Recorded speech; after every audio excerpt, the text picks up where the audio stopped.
If the economy improves, what does that do to interest rates? Well, they don't go down. They don't. Inflation has been trending down, which is good. I think we're going to continue to try to attack that. We saw appreciation, which means demand is high, which means at some point people are going to be like, all right, I've waited long enough. I've got to move. Either decide that you don't want to buy and move on, or decide that you do want to buy and just buy now. You don't have to pay a lead source. You can go out there and do great marketing for free and put it on social media. Stop chasing the fame part of this and start actually serving people. Just because you're an influencer doesn't automatically mean that these like social media platforms are just sending you checks. You've got to find a way to convert that to business. The people who are always talking about things being bad are always talking about things being bad. And the people who talk about things being good always talk about things being good. And then the sort of truth of it is somewhere in the middle. Success is different from everyone, but if all you want to do is make $300,000 or $400,000 a year, you can do it by doing that. You would never even have to join Instagram.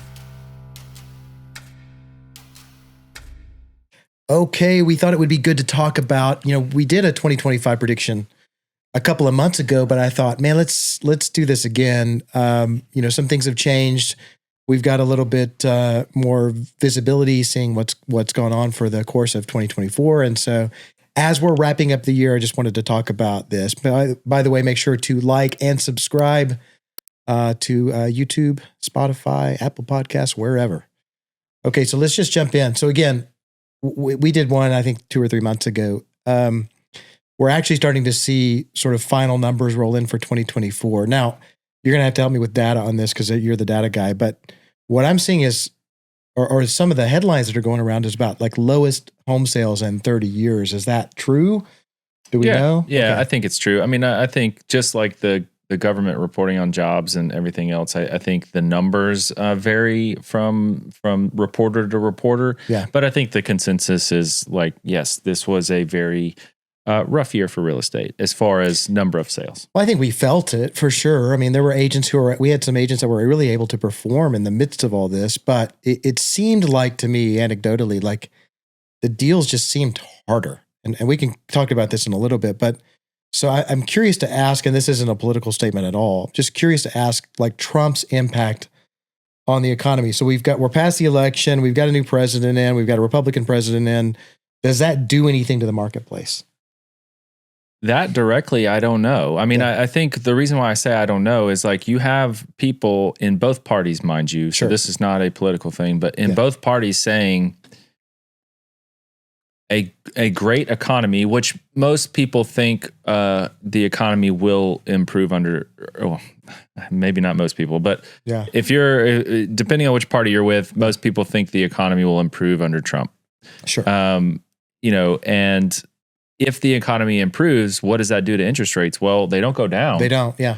So, then do we still continue on this like tough path of home buying? Maybe, but also I think at some point you start to realize like inflation has been trending down, which is good. I think we're going to continue to try to attack that.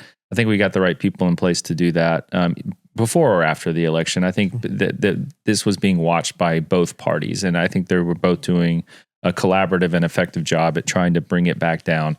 So, I think over time, what we'll see is as inflation comes down, interest rates will come down. If they continue to do cuts, it will put pressure on interest rates. I know we didn't see a direct correlation between an interest rate cut and mortgage interest rates coming down, but over time they will. And I think that will bring more buyers to market. And at some point, buyers just get exhausted, right? Yeah. We know that there's a lot of demand because Of course. prices haven't, suffered.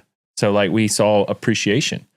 We did see despite, appreciation, yeah. despite everything. So we saw appreciation, which means demand is high, which means it's going to be, at some point, people are going to be like, all right, I've waited long enough. I've got to move. Yeah, we've got to do something. And, it's all of that's really interesting. I think a lot of it was like the market just was waiting because the volatility of the election, the market was just waiting on that to be over with. And then we're right into the holidays. And so it's interesting because we saw what was appearing to be a really good market up until May. And then everything sort of dropped off. So it's interesting. And then the other thing that we had this year, which by the way, I just want to point out a couple of things just so you can have the right mindset going into 2025.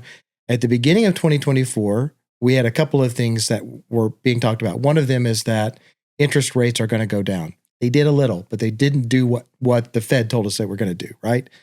The second thing is Armageddon with the NAR settlement. So basically, it's like our jobs are over. This whole thing is going to just like go down in flames. Buyers agents aren't going to make any money anymore. And so there was a lot of talk about that.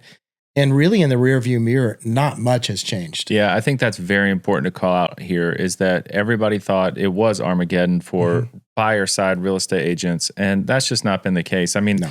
I look at our brokerage numbers very closely.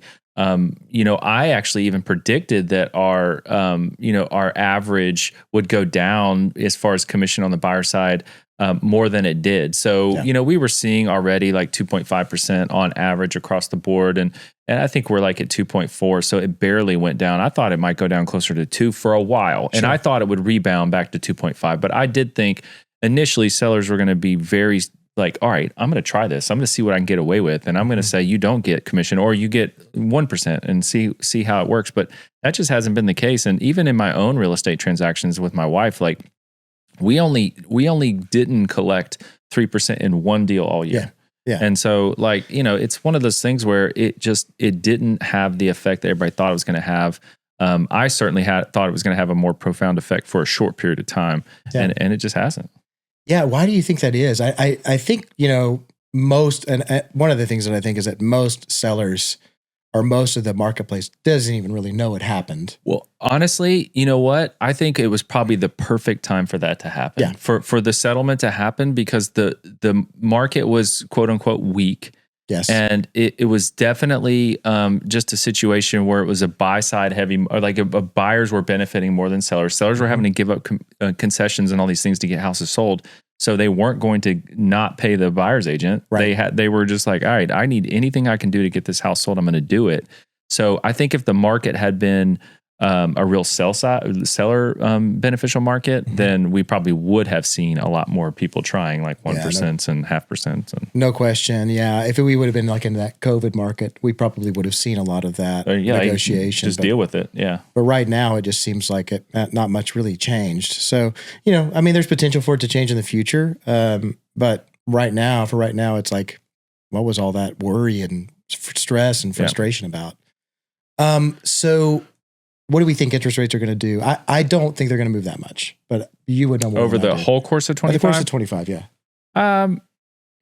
Not much. I think is variable depending on who you talk to, but I don't. I mean, I think pretty much everyone is agreement. They're not just shooting down to the fours or something like that. So if that's your hope, either decide that you don't want to buy and move on, or decide that you do want to buy and just buy now, because they're not just going to shoot down to 4%. That's not going to happen. One of the marketing pieces I put out last week just talked about, because we've said, hey, if interest rates get to the 5s, that will probably create a bunch more in the marketplace. As a matter of fact, what was the number you used? How many people enter the marketplace with each quarter point? Yeah, it's like 500,000 people enter the market with a 1% drop. So if they're at 695 now, and they go to 595, 500,000 people are buying that weren't before. So you're going to see, I think you're going to see that. But one of the marketing pieces I put out was like, we're doing 5.9 now with seller concession and buy down. And I think the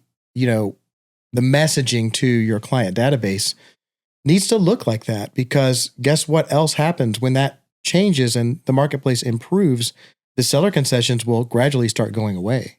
Yeah. And so it's going to take that much more cash to close, and it's like, hey, jump in the market now, go ahead and get the seller concession on a buy down, get a great deal on the house. And benefit from the appreciation, to me, unless you just can't find the place that you want or where you need to move, then there's no other viable reason why you wouldn't just buy now, just because you are going to get the appreciation and you're going to get all the seller concessions. Is going to help you get to a great rate anyway. And you're going to have the benefit of being able to refi later. So buy now if you can find something. If you just can't find something, that's a different discussion. I don't really suggest anybody just settling unless it's a situation for a job or something. But that gets us into our next point, which is who's going to be buying. What's the demographic for the buyers? I think a lot of that is going to remain very similar. You might have to see some differences, but basically a lot of people that have to move for job relocation that's been a big portion of business. Well, in our market for yeah, in sure. our And market, yeah. and if the economy improves, people start hiring more, that even ticks up. The business thing, that's been the most interesting part about it, is all of the movement in the job space. And I think a lot of it is businesses gearing up for economic improvement, right? Yeah. And getting the right people in place so they can sort of catch the business that's coming their way. But so I think we're still going to be, in that sort of outer circle of the bullseye would be, people having enough expendable income and good enough interest rates for them to move because they want to, with but right now I still don't feel like we're there. I think there's a lot of people who are just waiting to sell because they couldn't with current interest rates. They're at a 2.9 here and they're going to jump up to a 6. Which exactly why most of the buyers are people who either are forced to for jobs or don't have a current home. They don't own a home. Like they're renters, they're first-time home buyers, they're people who don't have to sell. Right. And then the other sort of, we'll see some investors, continue in the marketplace. And then basically still that boomer crowd that is downsizing, right? Downsizing and or moving close to kids. Yeah, but even that I think will tick up once people feel more comfortable selling. Yeah. Yeah, I agree. But yeah, those folks are the sort of retirement they certainly age. Buy more, yeah. They are, their house has gone up so much in value, and then that's usually a big part of their retirement. So it's like, hey, we can kind of cash out here, take these hundreds of thousands of dollars, put it in retirement and kind of live out the rest of their life. Okay. And then the seller demographic is, this is one that I'm not sure that I understand, but as I've been out, showing and looking at houses, lots of vacant, unoccupied homes. Yeah, just because they had to sell, right? Yeah, they had to right. sell and go wherever they went. They had to. So, I even saw one that sat on the market, and honestly, it only sat on the market, and I still believe this is true. It only sat on the market because it had been overpriced, and they never dropped it. But it sat on the market so long that it went to auction, and you just don't see that in our market very often. I mean, auctions happen, sure. But unless it's just a very unique property where they're trying to stir up some interest, we just don't see a lot of auctions. And so this one, it was a pretty cool house in Franklin. It was way overpriced. Mm-hmm. And we just don't see that very often. But overall, I still think for, buy, selling demo, that we're going to see more of it, just more of the same types of buyers and sellers. I think home sales will increase. One of the things I was talking to a friend about, he owns a fencing company, and he said, post-election, his business took off. And so he was kind of thinking, the election, does that really matter? Does my business really affected by that? But basically, a lot of people were just waiting to see what happened before they freed up cash, right? And so you're starting to see, and you've said even like mortgage applications are up too. Well, yeah, in our market. And this gets into like a political landscape too, right? We're traditionally a red state. So there's going to be more, red in our market. And that the buyer sentiment improves when you've got someone in your party in office. And the opposite is true in other markets. Like their sentiment was up when blue was in office and it's a blue state. And so like, it's just one of those things where you're going to see things tick up when they feel like things are improving. Right. Whether or not that's just perception or reality. And, so that's what I think you're seeing. Yeah, it's happening in all of these other places. We haven't seen that movement, but my prediction is that, we're kind of wrapping up the year now. Post Christmas into the new year, I think the phones are going to start ringing, right, with people. So and we'll talk about your strategy moving forward. But I don't know. I'm an optimistic person. I try not to be overly optimistic. That's what I have you for, to kind of keep my feet on the ground. But I think we're going to see some improvement. I think definitely. Definitely we'll see some improvement, if nothing else, because people are just like, all right, this is the way it is now. Yes. And I can't wait anymore. Like I have wanted to move since 2022 and I haven't pulled the trigger, and now I'm just going to do it. And, I think people will start to realize, hey, you know what? We might not see those low fours anymore, or at least for the foreseeable future. And I'm not ready to put my life on hold any longer. And I think if nothing else, like 2 years of this is going to be enough to do that. Sure. I think, the other thing is like, there is some sentiment remaining about a market crash, and there's a lot of media, sort of like social media, about market crash. I just don't see it. I mean, at least here. I mean, in the middle part of the country, but I don't see a market crash. Demand's just too high. Yeah. I mean, there's certainly some markets that were more affected than others last year as far as appreciation and things like that. But in our market and in a lot of markets we deal in, and honestly, a lot of markets in the country, I just don't see a crash. Okay, so let me ask you this, because we had luxury market really remained pretty strong throughout the course of last year. Why would the luxury market remain strong and sort of that middle section not? Well, a lot of those people rely less on loans. Okay. So, a lot of those luxury purchases get paid in cash, or, if your disposable income is such that you don't worry about a percent here, a percent there, you just do it. Yeah. And, a lot of the times, like a large portion of net worth is wrapped up in a home. And if you're going to put $2 million down on a $4 million home and you can refi in 8 to 12 months, what do you care? Yeah, that's a really good point. But yeah, that's the surprising thing is, when I'm dealing in luxury market from time to time, how much of it is cash? There's a lot of cash in play in that market. To me, it's like you get people who've got some money, and I'm not judging people. I'm just saying this is how the economics of home purchases work.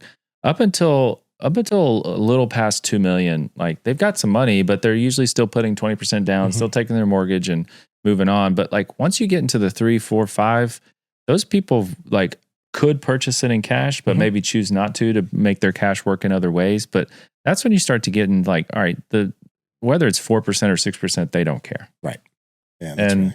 so, they're still buying, and most of those people have moved into our market from other areas where they sold and they've got an influx of cash and it's cheaper than where they used to live, whether it's New York, California, whatever. Yeah. And they're like, hey, like this $3 million house would have cost 20 where I was. So yeah, that's a really good point. Yeah. You're seeing people come in from other parts of the country, and that's certainly been the case in some of the sales that we've done over the past year. Yeah. Okay. So what do you think about agent count, up or down? Now, it's been my experience that there is a lag.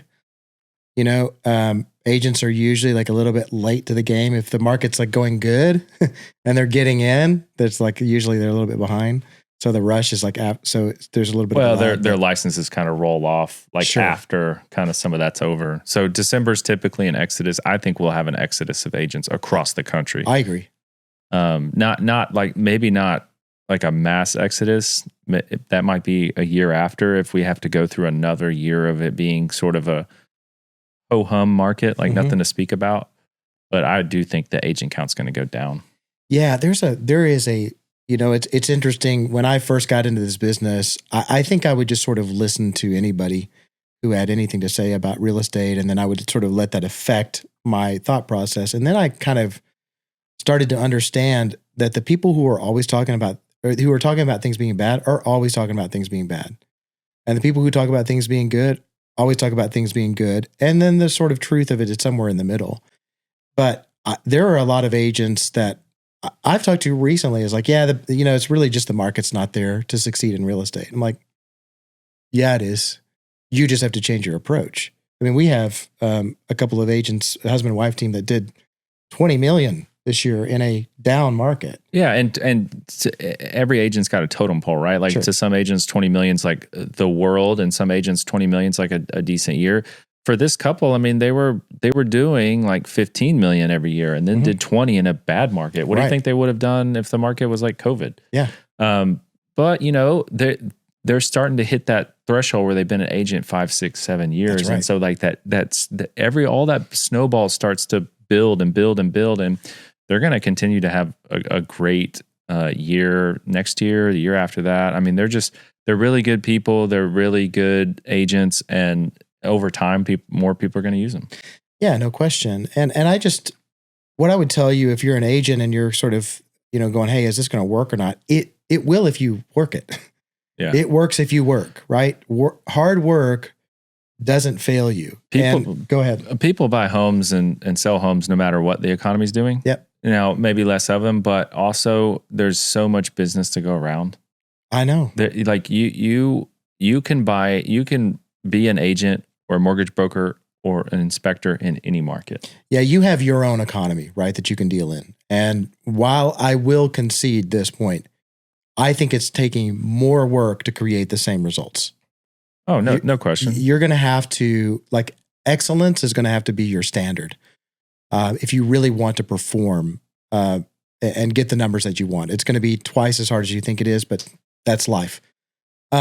So dial in, on those habits, and your biggest opportunity for growth isn't it's so interesting to me because, I feel like we're a broken record sometimes, but it's so interesting to me though, how many agents just don't work at all. And the basics like sales and marketing, which basically you can do for free.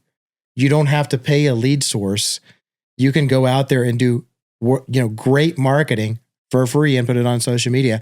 You can do great prospecting for free through for sale by owners and open houses and expireds. You can do all of that stuff, and very few people do it. Yeah, that's true. And honestly, I'm not everybody's financial advisor or anything like that, but this is another reason why if $100,000 is like a very achievable average year for you, live at $100,000. So when you have a $200,000 year, you don't increase your expenses to match it, so that if you do go back to $100,000, you're still fine. Yeah. And then guess what? Like, it honestly doesn't matter what the market's doing. Like, you're going to have some great years and you have some influx in cash and maybe you take an extra vacation or something. But in the years where it's down, like, you're fine. You're not like having to go find a job at Publix. Well, I think the marketplace is just starving for is just basic just wisdom in the marketplace. And I don't really see, I see a lot of gimmicky marketing out there from real estate agents. Excuse me.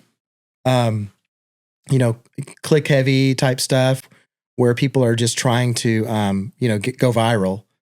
But I can tell you from experience, and as we coach agents, going viral doesn't make you rich as an agent. Sharing market wisdom, valuable insights in the marketplace, that's what is going to convert for you. So stop chasing the fame part of this and start actually serving people, and also serve people around you first, right? Your sphere of influence, the people that are already around you through your social media and through your client events, things like that, before you start trying to go viral. Yeah, a lot of people think, and this is not just specific to agents, but a lot of people think that those influencers just rake in the cash. They do not. They don't. They don't rake in the cash. They want, like, their purpose is to gain like a lot of followers for clout, but in reality, that doesn't convert to dollars. Now, some great marketing people who become influencers can utilize it to go create wealth, and that is a path. But just because you're an influencer doesn't automatically mean that these like social media platforms are just sending you checks. Like, you've got to find a way to convert that to business. Yeah. Whether it's, advertising for a company on their behalf, and which means you got to take on a lot of, ad revenue, or some other way. But like, you've got to create a business. And so as a real estate agent, it's not about just how many followers you can get. It's what information are you sharing that converts into clients? Yeah. And that's what people don't realize. I just see so many agents out there just trying to get likes. And it's like, guys, unless you've created a funnel that converts, and we're in Dave Ramsey country. So I'll share just a interview or a takeaway from an interview that I heard from him the other day, which was, he had this nationally syndicated radio show at that time where he was really doing great. So he had this nationally syndicated radio show. He did not make money on that. Right? Yeah, he talks about that a lot. He had advertisers, right? And so he didn't make, that was audience building. Then he had these events. He would come to the cities and do events. Guess what? He didn't make money on that either. Where he made money was on the ground and selling Financial Peace University to the individuals. So he used those things to funnel into converted sales, and that's where they made their money, not on, the radio. So he had a system that worked. So I'm not saying it's wrong to get a bunch of likes, but that's not your goal. Your goal is audience building and converting. So it's like, until you've figured out conversion on the ground floor of your business and from a grassroots approach, none of this stuff is going to work. Yeah. I mean, the people like Hormozy say the same thing, right? Like, they give away so much stuff for free to get a wide audience of people who follow you and to convert that into actual sales, whatever you're selling. And they're just saying, hey, look, the bigger the funnel, the more comes out at the bottom, which is true. Yeah. But you're right. You have to have a system in place for that all to work. If all you're doing is working to build the followers and you never share what is going to convert that into a sale, then, what are you doing? Yeah, but it happens. I see it all the time. And I was talking to an agent the other day about, they were like, yeah, I'm working with a coach right now. I was like, okay, what's that coach teaching you to do? And they're like, well, we're working on a lot of YouTube, And I'm like, that's a long conversion funnel. We met with an agent. I don't remember this person's name. This was a while ago. And you and I sat down with him in our office in Spaces. And this person had a coach. And we said, what is this coach really focused on? And she said, becoming famous. Do you remember this? No, I'm trying to remember. And she said, becoming famous. And I'm thinking in my head, oh my God. People are getting paid to teach this. Just become famous. That's not going to do anything. Automatically convert to dollars. Anyway. Yeah, it's exhausting, but it's so, rampant in our business. You just, And I don't blame this person. They're just taking advice from someone who's a coach. And quite frankly, this coach is pretty well known. Yeah.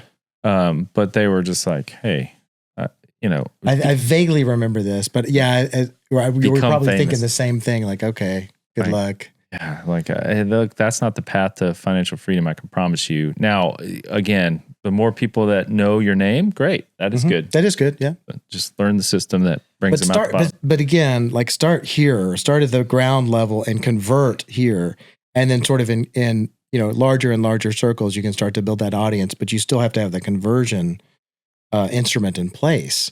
It's still a relationship business. And look, there's so many people in your life, in your small circle, that are buying and selling or will buy and sell in the future, or who know that you're the real estate person in their circle. They're going to tell other people about you.